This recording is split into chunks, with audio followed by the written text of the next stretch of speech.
Hi everyone, myself CA Saurabh Mittal, Associate Director, Choice Equity Broking Private Limited. हमारी series on individual taxation, जिसके अंदर हम ऐसे छोटे छोटे टॉपिक्स के ऊपर डिस्कशन करते हैं, ऐसे छोटे और इम्पोर्टेंट टॉपिक्स जो असेसीज के लिए बहुत इंपॉर्टेंट है, बट उनका नॉलेज जनरली असेसीज के पास नहीं रहता, जनरली एक लेमन के पास नहीं रहता, और जिसके नॉलेज से उनको इनकम टैक्स के अंदर, उनके टैक्स कॉम्पिटिशन के अंदर, कंप्लायंसेस के अंदर काफ़ी बेनिफिट मिल सकता है।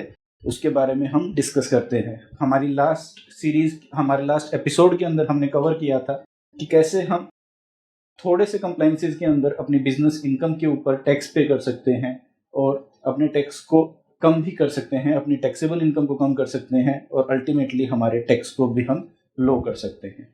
इसी सीरीज के अंदर हम आज एक और नए टॉपिक के ऊपर डिस्कशन करते हैं, जो कि हमारा इनकम टैक्स रिजीम से पर्टेन करता है। करंट ईयर के लिए अपने टैक्स सबमिशन किए तो उनसे ये पूछा भी गया कि वो कौन सा रिजीम फॉलो करना चाहते हैं, न्यू रिजीम या old regime. But as a layman ये थोड़ा सा कॉम्प्लिकेटेड है कि ये है क्या ओल्ड रिजीम और न्यू रिजीम, इसके अंदर कौन सा बेनिफिशियल है, मुझे कौन सा ऑप्ट करना चाहिए। थोड़ा कंफ्यूजन है, लेकिन ये भी सुनने में आता है कि न्यू रिजीम के अंदर टैक्स रेट लोअर है, तो क्या हमें एक्चुअली नए रिजीम के अंदर जाना चाहिए, लोअर रेट के लिए जाना चाहिए। तो आज के एपिसोड के अंदर हम डिस्कस करेंगे कि ये न्यू रिजीम एक्चुअली कैसे आपको टैक्स बेनिफिशियल है या नहीं है, हमें कौन सा ऑप्ट करना चाहिए, क्या फ़ायदा है, क्या नुकसान है। हम एग्जाम्पल्स के साथ में आज इसके ऊपर एक डिटेल डिस्कशन करने वाले हैं, that is lower tax rate under new income tax regime, is it actually beneficial. आगे बढ़ने से पहले हम इसके कुछ मेन फीचर्स समझते हैं। न्यू इनकम टैक्स रिजीम अभी रिसेंटली फाइनेंस बजट 2020 में ही इंट्रोड्यूस किया गया है, जिसकी एप्लीकेबिलिटी भी इवन फाइनेंशियल ईयर 2020-21 जो अभी चल रहा है, इससे ये एप्लीकेबल होगा। और आने वाले असेसमेंट ईयर, मतलब असेसमेंट ईयर 2021-22 जब हम रिटर्न फाइल करेंगे, तब हमें देखना है कि हमें कौन सा रिजीम ऑप्ट करना है, ओल्ड रिजीम और न्यू रिजीम। यहाँ पे ये बात इंपॉर्टेंट है, नोट करने वाली है, कि ये ओल्ड टैक्स और न्यू टैक्स का जो चक्कर है, ये हर किसी के लिए एप्लीकेबल नहीं है। ये सिर्फ इंडिविजुअल और एचयूएफ असेसीज के लिए ही एप्लीकेबल है। Being a partnership firm, a company, I can not go for any new tax regime or old tax regime. The regime will be same for both of them, but for individual and HUF there will be an option for new tax regime and old tax regime.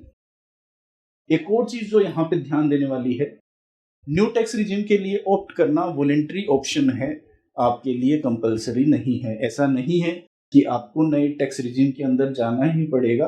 ये totally up to assessee है कि वो नए में opt करना चाहते हैं या नहीं।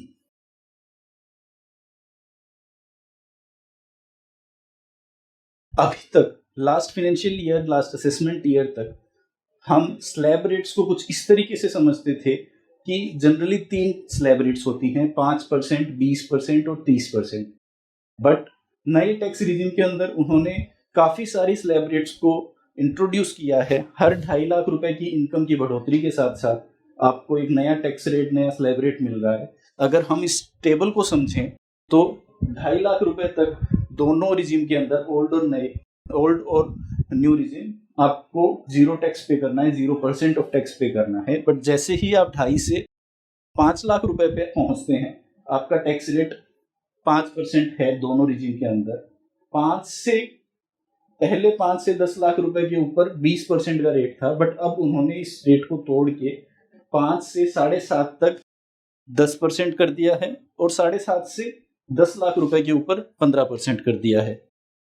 10 लाख से ऊपर पहले ये रेट फ्लैट 30% था, अब उन्होंने इसमें बेनिफिट दिया है अंडर न्यू टैक्स रिजीम, जहां आप 10 से 12.5 लाख पे 20% कर सकते हैं, 12.5 से 15 पे 25% कर सकते हैं, और 15 लाख से ऊपर अगर आपकी इनकम है तो आपको फ्लैट 30% का बेनिफिट, 30% का टैक्स पेबल होगा। तो इन ब्रीफ हम अगर बात करें तो 15 लाख से ऊपर अगर आपकी इनकम है तो 15 लाख से ऊपर वाले अमाउंट पे आपको ओल्ड टैक्स और न्यू रिजीम दोनों के अंदर ही 30% का रेट पे करना है। बट 15 लाख से नीचे अगर आपकी इनकम है तो दोनों में रेट्स अलग होंगी।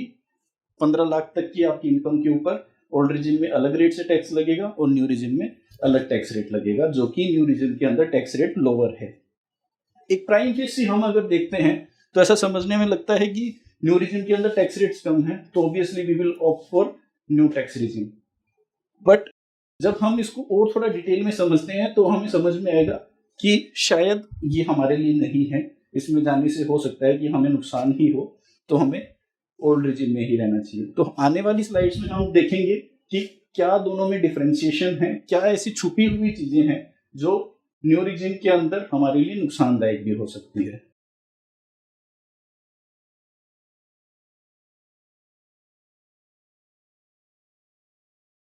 As we discussed earlier, new income tax regime के अंदर टैक्स रेट 15 लाख रुपए तक के अमाउंट के लिए कम की गई है।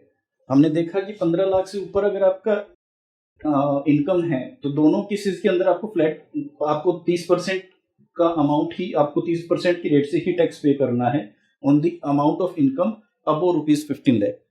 15 लाख से नीचे अगर आपका है तो आपको अलग अलग रेट्स दोनों के अंदर देखने को मिलेगी। बट यहाँ पे एक चीज जो देखने वाली है कि आपको एग्जिस्टिंग टैक्स रिजिम के अंदर जहां आप हायर रेट ऑफ टैक्सेशन पे करते हो, आपको काफी सारे अलाउंसेस वगैरह बेनिफिट्स मिलते हैं।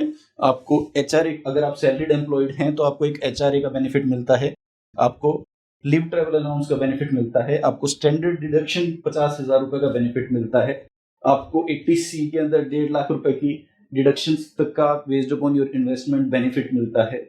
जब आप ओल्ड रिजिम में हैं ये बेनिफिट्स आपके साथ है, जैसे ही आप न्यू रिजिम के अंदर जाएंगे ये बेनिफिट्स आपके लिए नहीं अवेलेबल होंगे, आपको नहीं मिलेंगे। आपको जो आपकी इनकम है उसी के बेसिस पे टैक्स कॉम्पिटिशन करना पड़ेगा, उसी के ऊपर आपको रेट ऑफ टैक्स लगाना पड़ेगा। ये सब अलाउंसेज और डिडक्शंस का बेनिफिट आपको वहां नहीं मिलेगा। इसके अलावा भी और क्या फीचर्स हैं न्यू टैक्स रिजिम का, आइए देखते हैं। हम यहाँ अब ये समझने की कोशिश करते हैं कि न्यू टैक्स रिजिम को गवर्नमेंट ने इंट्रोड्यूस क्यों किया है। न्यू टैक्स रिजिम गवर्नमेंट का लाने का पर्पस है कि वो इनकम टैक्स कंप्लायंसेस को थोड़ा सिंप्लीफाई करना चाहते हैं। अभी हम देखते हैं कि एक इंडिविजुअल असेसी के केस में भी काफी सारे सेक्शंस हैं, काफी सारे डिडक्शंस हैं, किसमें कितना मिलेगा, कितना छूट मिलेगी, कितना इन्वेस्टमेंट करना पड़ेगा, बहुत सारे कंप्लायंसेस हैं। उसके बाद में आप जाके अपने टैक्स को कम कर पाते हैं, अपनी टैक्सेबल इनकम कम कर पाते हैं। बट गवर्नमेंट ये चाहती है कि आप कम टैक्स बिना इन सब कंप्लायंसेस के, बिना इतनी माथापच्ची के भी कम कर सकते हैं, इसलिए उन्होंने न्यू टैक्स रिजिम इंट्रोड्यूस किया है। बट एक्चुअली जो टारगेट गवर्नमेंट ने इस न्यू रिजिम के अंदर किया है वो ऐसे इनकम टैक्स अर्नर्स को किया है जिनकी इनकम अप टू 15 लाख रुपए है, लोअर इनकम अर्नर्स को किया है, ना कि high income earners. High income अगर आपकी है, आपकी इनकम 10-15 लाख रुपए से ऊपर है, तो न्यू टैक्स रिजिम गवर्नमेंट का टारगेट नहीं है आपको हिट करना। एक और टारगेट जो गवर्नमेंट करना चाहती है वो है liquidity in the hands of tax payer. मतलब आपको डिडक्शंस नहीं मिलेगी नए टैक्स रिजिम के अंदर, ऑल्दो आपको लोअर टैक्स रेट ऑफ मिलेगी। तो इससे गवर्नमेंट का ऑब्जेक्टिव ये है, अगर आप इन्वेस्टमेंट नहीं कर पाते हैं फॉर व्हाटसोएवर रीजन, चाहे वो म्यूचुअल फंड्स में हो, LIC में हो या फिर फिक्स डिपॉजिट्स में हो, तो आपके पास ज्यादा इन हैंड मनी रह पाएगा, स्टिल आप कम टैक्स पे करते हैं और आप उस पैसे के बिहाफ पे ज्यादा एक्सपेंस कर पाएंगे, तो आपके हैंड्स में लिक्विडिटी रहेगी। तो गवर्नमेंट का टारगेट एक ये भी है नए टैक्स रिजिम में कि आपको ज्यादा लिक्विडिटी आपके हाथ में रहे। एक एग्जांपल के साथ में समझते हैं कि कौन सी टैक्स रिजिम के अंदर कितना इनकम टैक्स बनेगा। तो ये एक एग्जांपल है जहां पे मिस्टर जी एक एम्प्लॉई हैं ABC लिमिटेड के अंदर। His total income is 12,50,000. It is below 15 lakh rupees.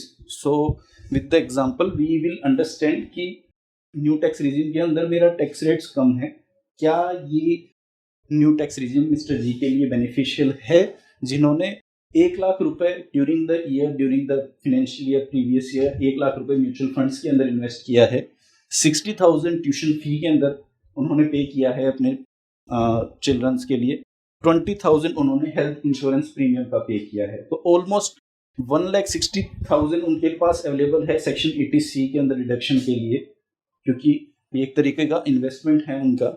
20,000 उनके पास अवेलेबल है सेक्शन 80D के अंदर हेल्थ इंश्योरेंस के पेमेंट का।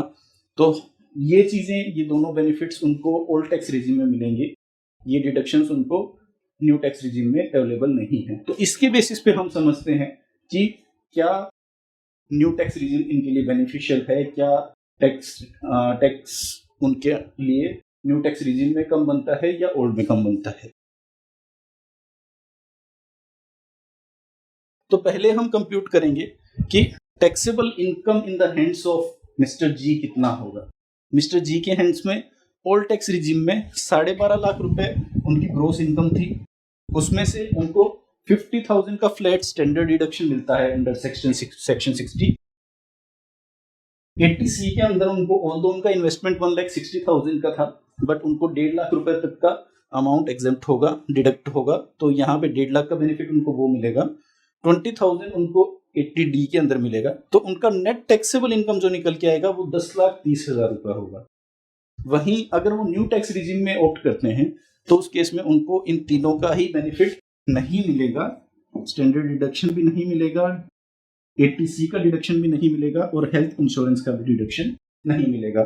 तो इन दोनों केसेस में अगर आप देखेंगे तो ओल्ड टैक्स रिजीम में जहां उनकी टैक्सेबल इनकम सिर्फ 10,30,000 रुपए है, न्यू टैक्स रिजीम में ये इनकम उनकी 12.5 लाख रुपए बनती है। तो यहाँ पे एक गैप आ जाता है जिस अमाउंट के ऊपर मेरे को टैक्स कंप्यूट करना है। सब्सिक्वेंटली हम ये भी देखते हैं कि अगर हम इन अमाउंट के ऊपर टैक्स कंप्यूट करते हैं तो वो टैक्स कितना निकल के आता है। जब हम स्लैब रेट्स लगाते हैं वो 10,30,000 पे और 12.5 लाख रुपए पे दोनों रिजीम्स के अंडर, तो ये हमारा टैक्स कंप्यूटेशन निकल के आता है। क्योंकि 2.5 लाख तक दोनों में नील है, 2.5 से 5 लाख के बीच में टैक्स रेट 5% है अंडर न्यू टैक्स, दोनों टैक्स रिजीम के अंदर। 5 से 7.5 लाख में यहाँ पे टैक्स रेट 10% है, 20% है, यहाँ पे टैक्स रेट 10% है। 7.5 से 10 लाख रुपए के बीच में यहाँ टैक्स रेट अगेन 20% है, जबकि यहाँ पे ये 15% है, अगेन कम है। और 10 लाख से 12.5 लाख के बीच में यहाँ पे टैक्स रेट 30% है, जबकि यहाँ पे ये टैक्स रेट 20% है। अगर हम इस कॉम्पिटिशन को इन टोटलिटी देखें, ओल्ड टैक्स रिजीम में स्टिल मेरा टैक्स बन के आ रहा है 1,21,500, जबकि न्यू टैक्स रिजीम में सवा लाख रुपए का टैक्स मेरे को पे करना पड़ता है। तो क्योंकि मुझे यहाँ पे डिडक्शंस का बेनिफिट मिल रहा है, मैंने इन्वेस्टमेंट किया हुआ है, सेविंग्स की हुई है, तो मेरे लिए ओल्ड टैक्स रिजीम बेनिफिशियल है, न्यू टैक्स रिजीम बेनिफिशियल नहीं है। एक और एग्जांपल के साथ समझते हैं, जहां पे अगर मैं for any of the reason अगर इन्वेस्टमेंट और सेविंग्स नहीं कर पाता हूं तो उस केस में क्या होगा। अगेन मिस्टर जी का अगर हम एग्जांपल लें तो his total income is again 12,50,000, although he haven't made any investment during the current financial year. उनकी कोई इन्वेस्टमेंट नहीं है, कोई सेविंग्स नहीं है। He has only paid health insurance premium of 20,000 rupees during the current financial year. अब इस case में हम समझते हैं कि इनकम टैक्स कैसे कंप्यूट होगा। हमने देखा दोनों रिजीम के अंदर उनकी taxable income, gross income 12.5 lakh रुपए है। ऑल्दो ओल्ड रिजीम में उनको स्टैंडर्ड डिडक्शन का 50,000 का बेनिफिट मिलेगा क्योंकि वो एक सैलरीड एम्प्लॉय हैं अंडर सेक्शन 60। हेल्थ इंश्योरेंस का उनको बेनिफिट मिलेगा जहां पे उनको 20,000 रुपए का जो उन्होंने प्रीमियम पे किया है उसका बेनिफिट मिलके his taxable income would be 11,80,000, जबकि न्यू टैक्स रिजीम में यही इनकम 12.5 लाख रुपए होगी। तो लास्ट एग्जांपल में ये 10,30,000 हो गया था, इसमें 11,80,000 है क्योंकि सेविंग्स और इन्वेस्टमेंट नहीं है। न्यू टैक्स रिजीम में सेम है, 12.5 लाख रुपए टैक्सेबल इनकम है। जब हम इस पे टैक्स कॉम्पिटिशन करते हैं, अगेन वही हम 2.5 लाख रुपए के ऊपर अपना टैक्स स्लैब रेट्स लगाएंगे, क्योंकि लास्ट एग्जांपल में यहाँ पे मेरे पास 10 लाख से ऊपर सिर्फ 30,000 था और उस पर मैंने 30% का रेट लगा के 9,000 कंप्यूट किया था, जबकि यहाँ पे मेरे पास 10 लाख से ऊपर 1,80,000 रुपए का अमाउंट है, उस पर अगर मैं टैक्स रेट लगा रहा हूँ तो फिर यही अमाउंट मेरा 36,000 निकल के आएगा और ये मेरा टोटल टैक्स लाइबिलिटी निकलता है 1,48,500 जबकि न्यू टैक्स रीजन में यही रेट यही कैलकुलेशन करने पे टैक्स निकल के आता है 1.25 लाख रुपए। इस केस में हम देख रहे हैं क्योंकि एम्प्लॉई ने, एसएससी ने इन्वेस्टमेंट नहीं किया है, सेविंग्स नहीं की है, तो उसके लिए जो बेनिफिशियल निकल के आ रहा है वो है new tax regime. Old tax regime में उसको ज़्यादा टैक्स पे करना पड़ रहा है। तो ऐसे केसेस में जहां आप अपने हैंड्स में लिक्विडिटी रखना चाहते हैं, आप इन्वेस्टमेंट नहीं कर सकते और आपकी इनकम लिमिटेड है, 15 लाख रुपए तक है, वहां पे हो सकता है न्यू टैक्स रीजन भी आपके लिए बेनिफिशियल हो।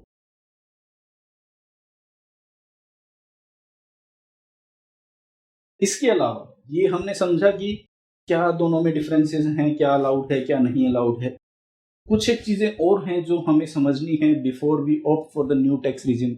सिंपली सेइंग कि सिर्फ लिक्विडिटी के लिए हम न्यू टैक्स रीजन में चले जाएंगे, ये भी सही नहीं है। हमें ये समझना होगा कि अगर हम न्यू टैक्स रीजन के लिए ऑप्ट करते हैं, इधर we are a salaried employed और we are a businessman, we need to understand कि आपका अगर कोई भी ब्रॉड फॉरवर्ड लॉस या अनऑब्जर्व डेप्रिसिएशन पिछले सालों से चला हुआ आ रहा है, तो वो आपको सेट ऑफ के लिए अवेलेबल नहीं होगा under the new tax regime. Apart from that, अगर आपका करंट ईयर में हाउस प्रॉपर्टी से कोई भी लॉस हो रहा है, for example if you had paid any kind of interest on any property, और वो इंटरेस्ट आपके अगर आपका सेल्फ ऑक्यूपाइड प्रॉपर्टी है तो ऑब्वियसली वो पूरा का पूरा इंटरेस्ट आपको एज ए लॉस अवेलेबल होता है सेट ऑफ के लिए। और अगर वो रेंटेड प्रॉपर्टी है तो आफ्टर एडजस्टमेंट वो जितना भी अमाउंट लॉस का निकल के आता है वो आप सेट ऑफ कर सकते हैं। But under new tax regime वो ऑप्शन आपके पास नहीं अवेलेबल होगा, वो ऐसा ही कंसीडर किया जाएगा कि वो ऑलरेडी सेट ऑफ हो चुका है अगर आप लोअर रेट ऑफ टैक्सेशन के लिए ऑप्ट कर रहे हैं अंडर न्यू टैक्स रीजन। एक और चीज जो यहाँ पे है, कुछ एसेट्स की परचेज के केस में मेरे को एडिशनल डेप्रिसिएशन मिलता है under the existing tax regime, but अगर आप न्यू टैक्स रीजन में ऑप्ट करते हैं तो ये बेनिफिट भी आपको नहीं मिलेगा। एडिशनल डेप्रिसिएशन अलाउड नहीं है न्यू टैक्स रीजन में। तो ये भी कुछ लॉसेस हैं न्यू टैक्स रीजन के अंदर जाने से।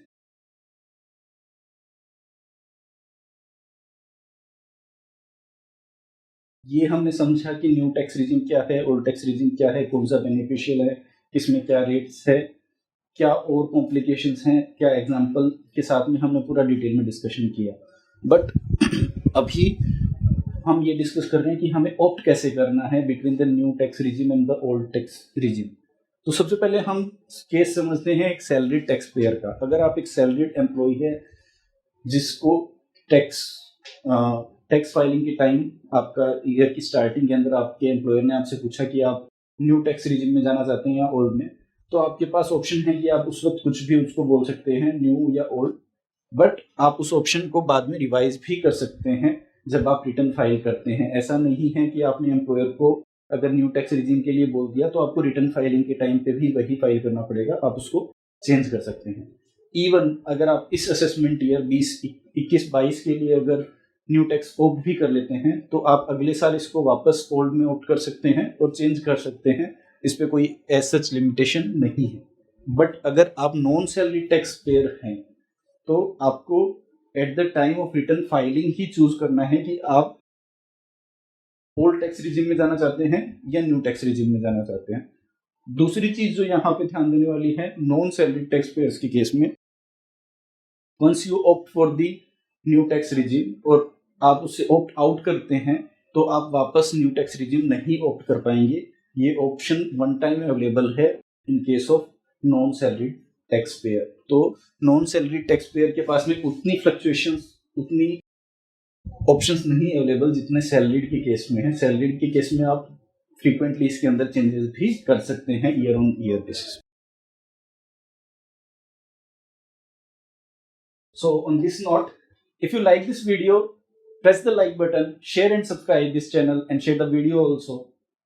हमारी नेक्स्ट टॉपिक, हमारे नेक्स्ट वीडियो के अंदर हम कवर करने जा रहे हैं कि कैसे एडवांस टैक्स पे करके आप इंटरेस्ट का एक बड़ा अमाउंट सेव कर सकते हैं। Till then, stay tuned, thanks.